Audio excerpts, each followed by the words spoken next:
こんにちは、加藤です。今日の動画ではホルベインさんの高品油絵の具ベルネの紹介をしていきたいと思います。夢画材さんオリジナル20色セットになります。それともう一つハンスメディウムリンシードタイプ、こちらの紹介をしていきたいと思います。どんな絵の具かと言いますと、顔料が濃いんですよね。厳選された材料を使っている。透明色が綺麗。そのあたりを実際に使いながら見ていきたいと思います。夢画材さんオリジナルの20色セットになっています。この左上からアリザリンクリムソン、ピロールレッド、ピロールオレンジ、ニッケルアゾイエロー、イエローオーカー、ビスマスイエロー、テールベルト、フタロシアニングリーン、ペリレングリーン、セルリアンブルー、コバルトブルー、インダンスレンブルー、ジオキサジンバイオレット、ナクリドンマゼンタ、ローシェンナローアンバー、バーントシェンナバーントアンバー、アイボリーブラック、シルバーホワイト。チューブの具合見てみましょう。一つ一つ紙の箱に丁寧に収まっていて、ちょっと高級感のあるパッケージなんですけれども、キャップを開けると、このキャップがね、この何角形16角形のすごく凝ったキャップです。ちょっとこれ箱開けてってみましょうかね。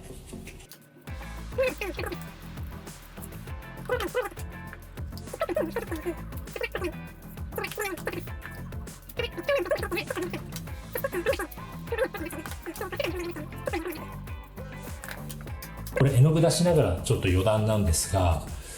最近といってもここ5年10年くらい前からメーカーは絵の具メーカーは非常にその脱毒化を進めているようで、先日ウィンザー&ニュートンの水彩絵の具で、カドミウムフリーという絵の具紹介したのをご覧になった方いたと思うんですが、このホルベインの高品油絵の具のラインでも、カドミウムフリー化を図っているようです。このラインナップにカドミウムレッド、カドミウムオレンジって実は入っているんですけれども、そのカドミウム、黄色、赤に匹敵する力を持つ絵の具として、このピロールレッド、ピロールオレンジ、それからビスマスイエローあたりを、今回この20色のセットには入れているようです。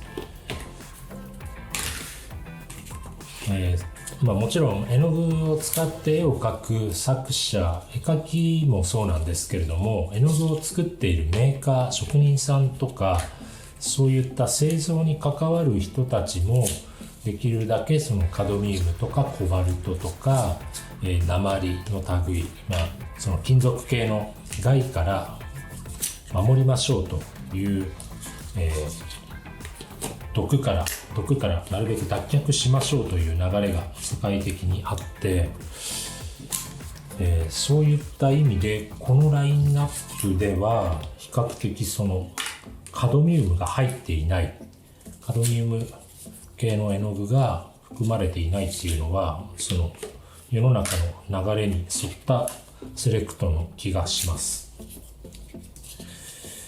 もちろんね、まるっきりカドミウムレッドのような色ではないんですけれども、混色していく上で、カドミウム系ってやっぱり一番強いんですよね。発色がいい、そして鮮やか、かつ、歴史もそれなりにあるので、使いやすいというのがあって、絵描きはカドミウム系の絵の具を色がいいからという理由で使い続けてきたわけですけれども、これシルバーホワイトやけに重いですね。本気度の高い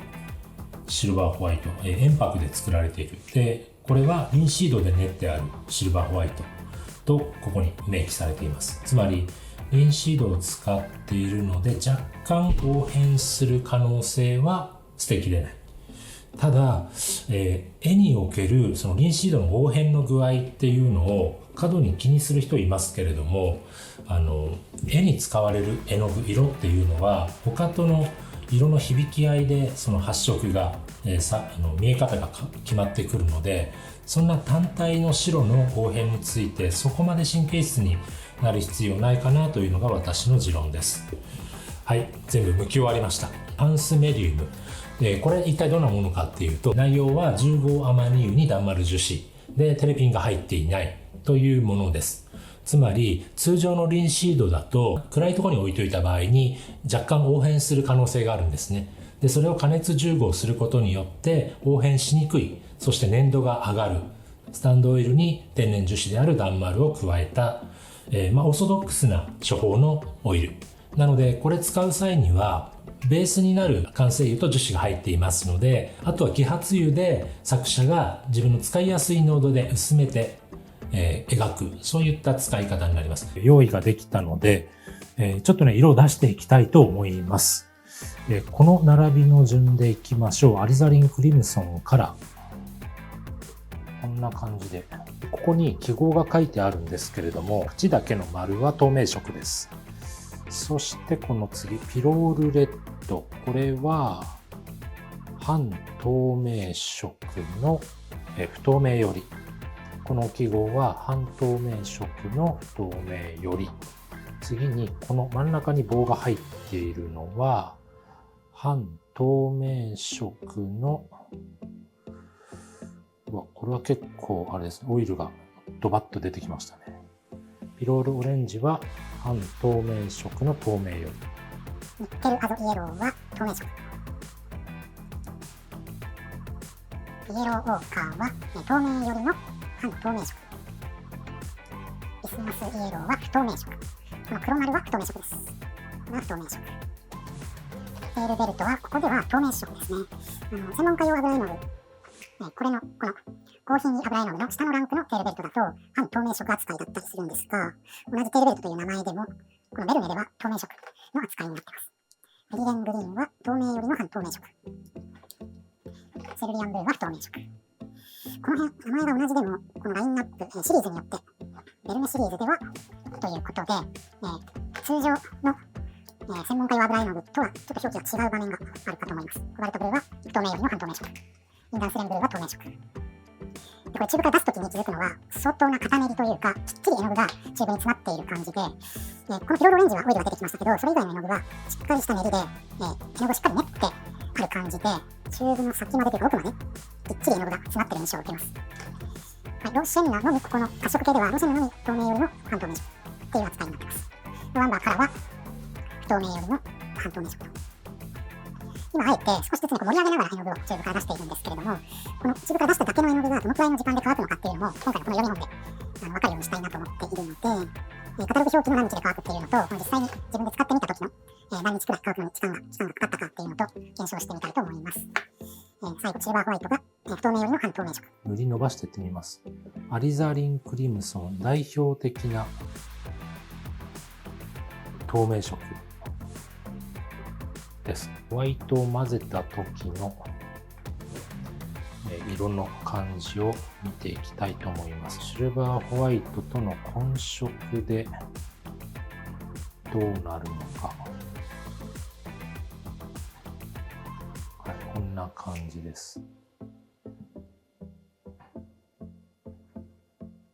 ちょっとたっぷりめにホワイトを入れたところから、ちょっと。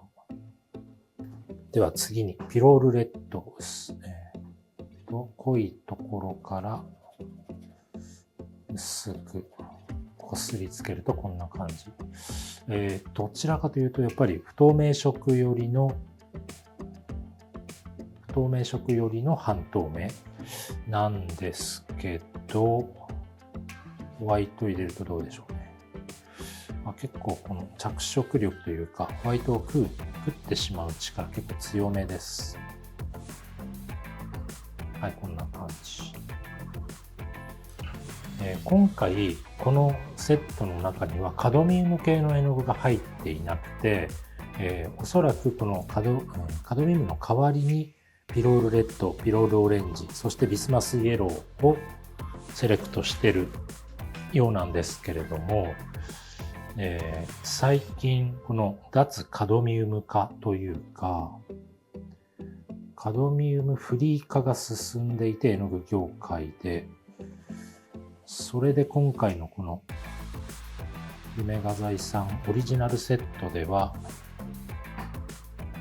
カドミウムが入っていないのかなと思うんですけれども、カドミウムと今回はちょっと比較はしませんが、カドミウムの使い勝手と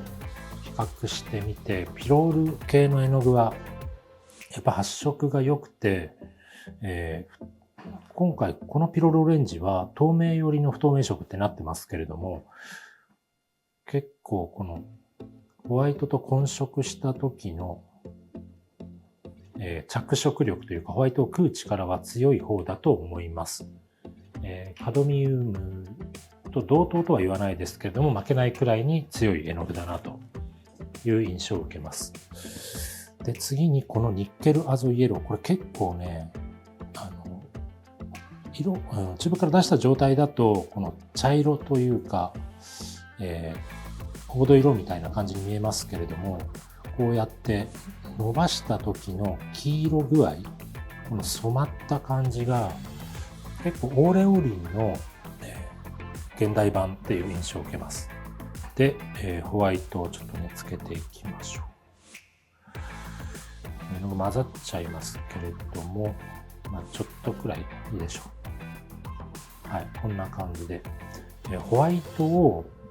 染める力は相当強いです。はい、すごい強いですよね。明るい黄色を作ろうと思った時に、カドミウムイエローではなくて、ちょっと品のある黄色を欲しいなと思った時に、オーレオリンを私よく使うんですけれども、オーレオリンの代わりとして、このニッケルアゾイエロー使えるんじゃないでしょうか。そんな印象を受けます。では次に定番、昔からある黄色い土、イエローオーカー。これも結構透明感強いですね。相当顔料が細かい、薄い発色というか色味、透明感の強いイエローウォーカーで、これは少し通常の油絵の具、専門家用と比較すると結構差が激しい絵の具の一種だと思います。ベルネでは透明感がすごく強い感じします。ホワイトと混ぜた時の感触でも、ホワイトに食われてしまう。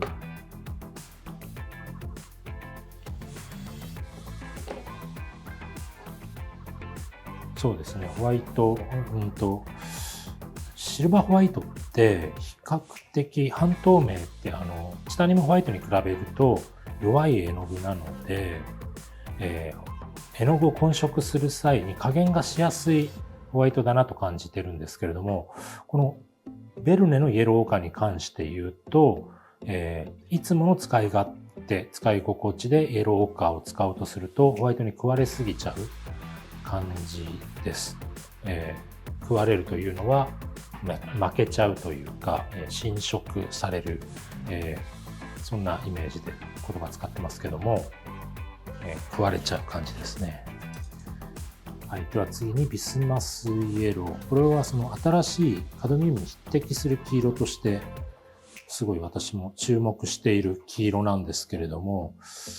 やはり強いですね。着色力というか隠蔽力、隠す力が、下の色を隠す力が強い黄色。透けにくい黄色だなと思います。で、ホワイトを混ぜた時には、結構食っちゃいますね。ホワイトを食ってしまうですね。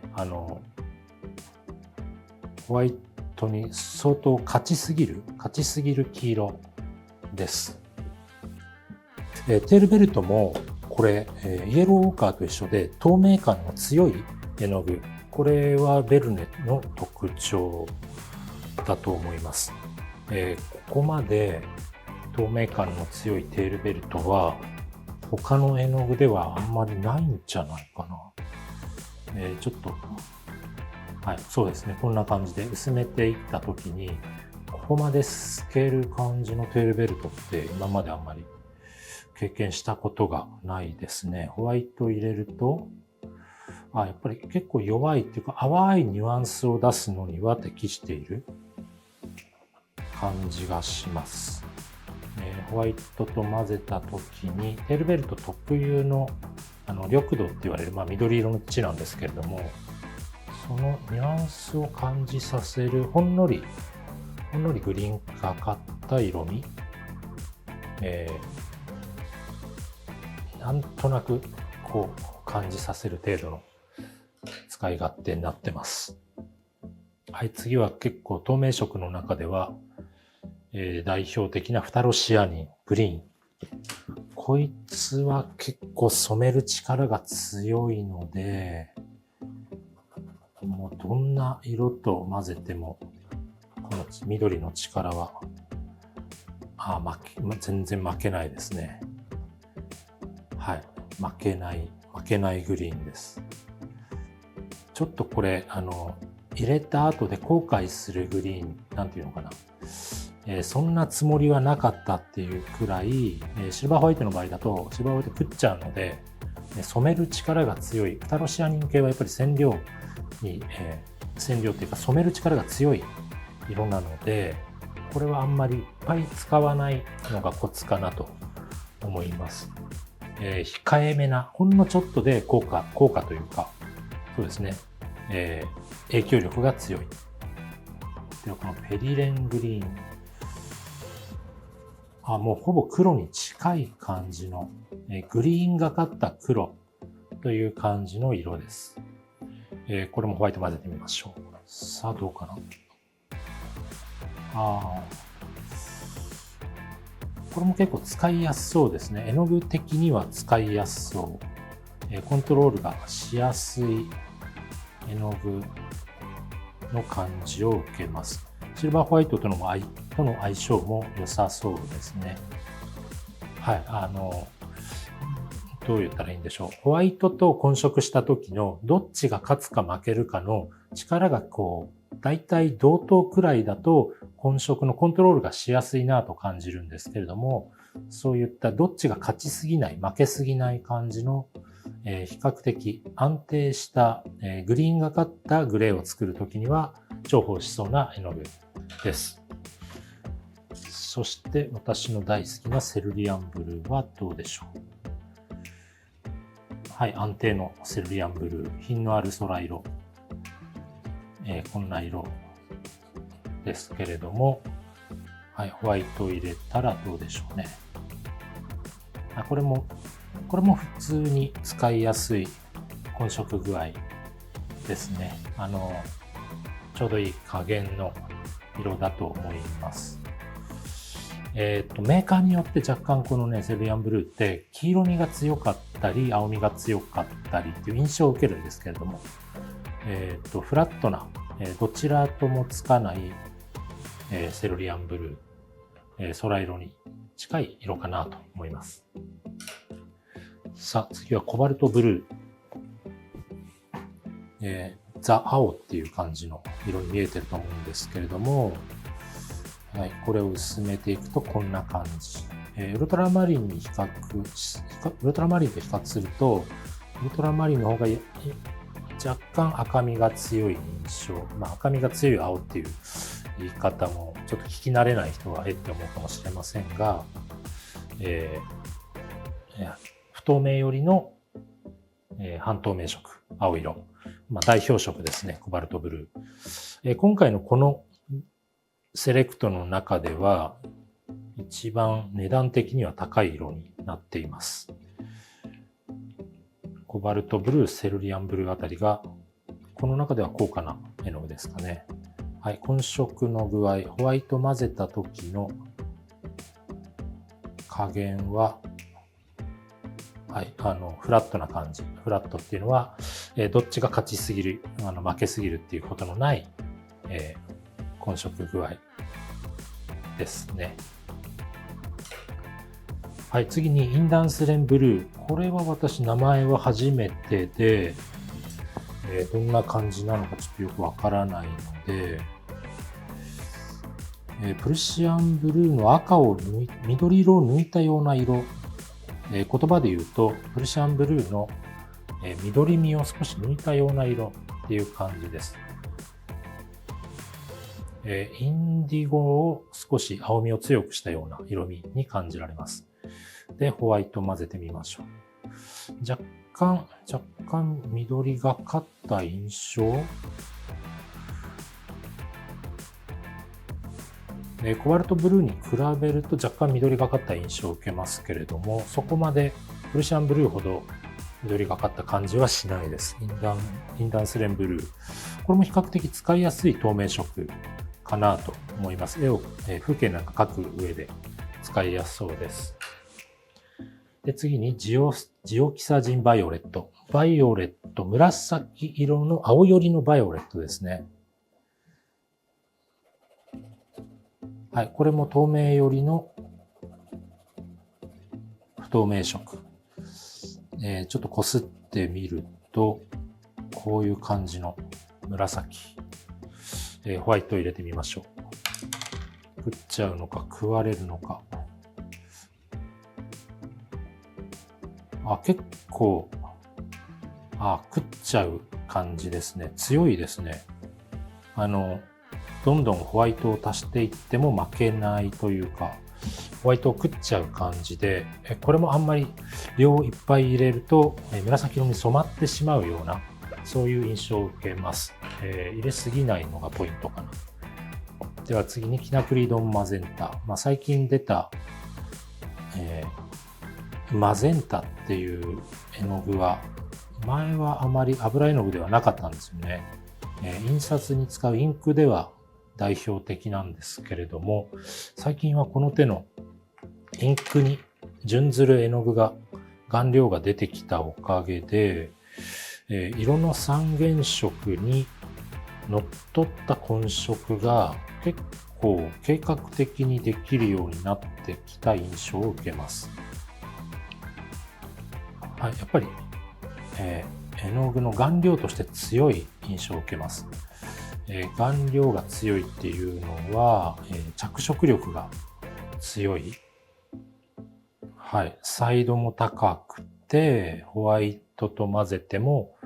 全然負けない強い、顔料ですね。キナクリドン系。これ耐候性も相当あるんじゃないかな。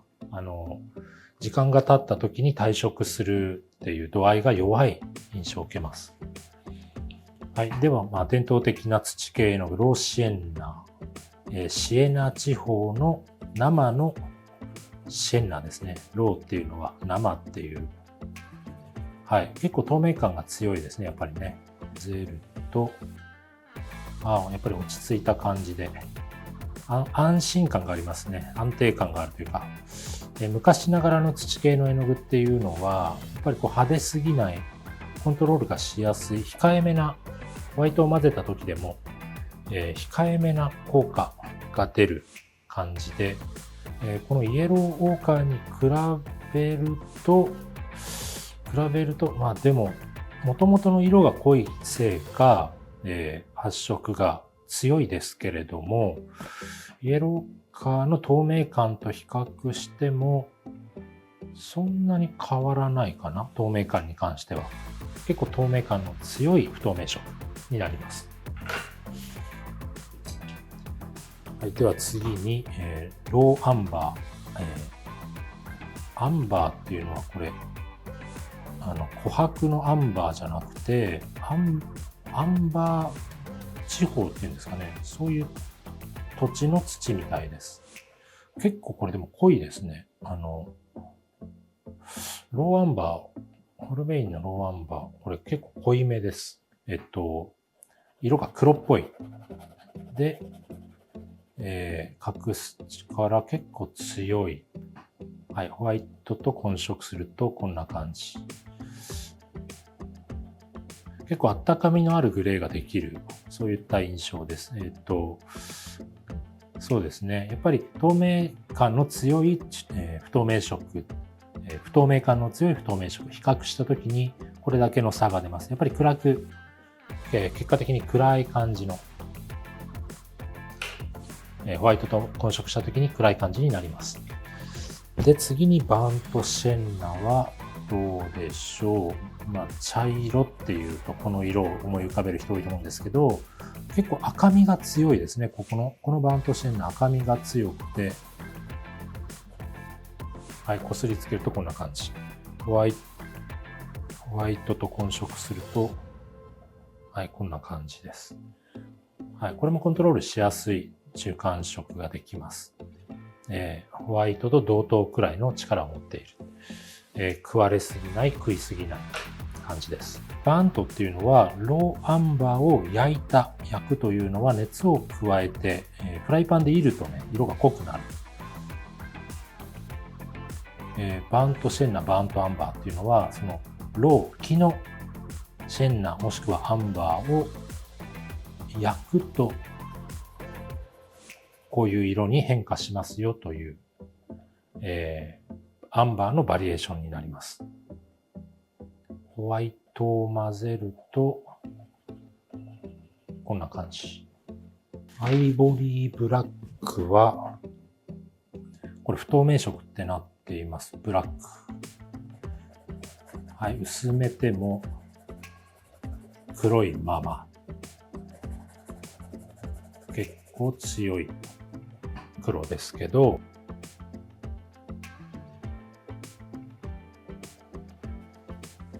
はい、特に違いはあまり感じられない、専門家用油絵の具と比較してあまり差は感じられないですけれども、やっぱ黒色の隠蔽力強めかなという印象を受けます。こすりつけて薄くした時でも十分黒さを発揮するっていう、透けない黒として相当強い隠蔽力の強い絵の具だなという印象を受けます。そして最後にシルバーホワイト。これをこすりつけて薄くしていくとこんな感じ。結構下透けますね。シルバーホワイト、半透明。不透明よりの半透明な感じ。はい、こんな感じです。はい、ここまで、絵の具を薄くこすりつけた時の色の見え方とホワイトを混ぜた時の色の見え方を見てきました。私の実際に使った印象は、こんな感じです。筆について、余談になりますけれども、ご覧いただきたいと思います。これがですね、今、筆洗機で洗い終わった状態の筆で、ここから石鹸で洗うんですけれども、絵の具によって染め付ける力の強い絵の具がありますというのをちょっとお見せしたいと思います。これがこの順番に並んでいます。ここからこれがアリザリンクリムソンに使った筆でちょっと赤みがかかっています。で、次にこのピロールレッド、わかります？すごい赤いですよね。これでも筆洗機で洗ってもう色水が赤い色が出ない状態なんですけど、この筆の白い豚毛に染め付けられている、豚毛自体が染まっている、そういったことだと思ってください。ピロールレッド、結構染める力強いです。ピロールオレンジもオレンジ色が感じられる程度に残っています。そしてこれニッケルアゾイエロー、やっぱりね、黄色、パッと見てわかりますよね。黄色くね、染色されてる感じなんですよね。に対して、イエローオーカーはほぼ落ちている。そしてビスマスイエローも、これもあんまり強くないですね。綺麗に色が抜ける感じがしますが、ここから石鹸で洗ったらね、結構色出てくる感じがしています。後々まで2回洗いじゃ、毛が白くならないんじゃないかなという予想です。で、テールベルト土系なんで綺麗に落ちています。フタロシアニングリーンもほらこんなに染まっています。この上の列で言うと、